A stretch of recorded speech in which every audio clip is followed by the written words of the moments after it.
আমি গরিব মানুষ, আমি একজন কর্মজীবী লোক, সাধারণ একজন ড্রাইভার। আমি তো দেখলাম এরা আমার বাড়ি ঘরেও ঢুকে যায়। তো আমি চিন্তা করলাম যে একটু স্মৃতি সেবা করতে পারি। এই জন্য আমি একটা পুকুরের মধ্যে একটা বাথরুমের মধ্যে একটা মাছা করছি। আমি গোসলের মাত্র 30 টাকা নেই, আর এই বাথরুমে যাই 10 টাকা নেই, অজু পড়তে মিলাই নেই 10 টাকা, দুইটা মিলাইয়া। আমাদের এখানে প্রতি বছর একটা বিশ্বস্তমা হয়, হইলে আপনার যে লক্ষ লক্ষ লোক আসে, সরকার এখানে বাথরুম করছে, অজুখানা করছে, ঠিক আছে, কিন্তু ওইটাতে তারা লোড কুলাতে পারে না। এখন থেকে অনেক কষ্ট হয়ে যায়। তো আমি পরে চিন্তা করে দেখলাম আমি গরিব মানুষ, আমি একজন কর্মজীবী লোক, সাধারণ একজন ড্রাইভার। আমি তো দেখলাম এরা আমার বাড়ি ঘরেও ঢুকে যায়।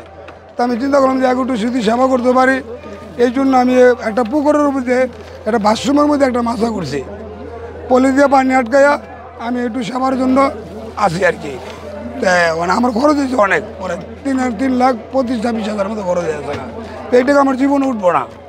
আমি গোসলের মাত্র 30 টাকা নেই, আর এই বাথরুমে যাই 10 টাকা নেই, অজু পড়তে মিলাই নেই 10 টাকা, দুইটা মিলাইয়া। তো আমি শুধু একটু যদি সেবা করতে পারি, এটি আমার কাছে অনেক কিছু। আমি এটাতে ধন্য। যে বলে টাকা নেই আমি ফ্রি করে দিই, আর যদি কোনো টাকা আছে কিন্তু আমি আমার ইয়েরাই খাইছি, কামরাতেরাই খাইছি। আচ্ছা আপনি করে যান, যদি মনে থাকায় দিয়ে দেন, না থাকলে আমার দাবি নেই, আমি বলে দিই। অনেকে ভুলে আসে পড়ে তো ভাই, ভুল তো মানুষেরই হয়, এই জন্য আমি বলে দিই।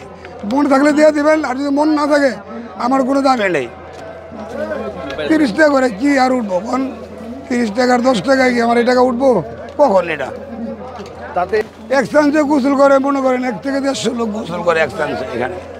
আর প্রথম থেকে করছি আমি, ওই লাস্ট মনোজাত পর্যন্ত আল্লাহ যদি রাখে তা থাকবো আর কি। এরা বলছে আপনারা যেটা করছেন আমরা অত্যন্ত খুশি।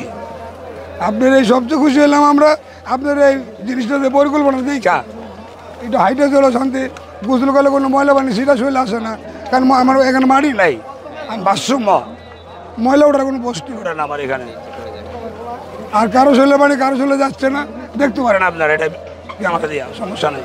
দেখতে পাচ্ছেন যে টঙ্গী ইজতেমায় আমরা আসছি, তো এখানে গোসল করার ব্যবস্থা আছে সরকারিভাবে, কিন্তু একজন লোক এখানে তাই 3 লাখ টাকা খরচ করে গরিবদের জন্য ফ্রি এবং বড় লোকদের যারা টাকা দিতে পারবে তাদের জন্য টাকা দিয়ে গোসল করার ব্যবস্থা করেছে।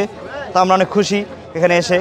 আমরা গোসল করেছি, অজু করেছি, আমরা দোয়া করি সামনে যেন আমাদের অনেক ভালো লেগেছে, আলহামদুলিল্লাহ।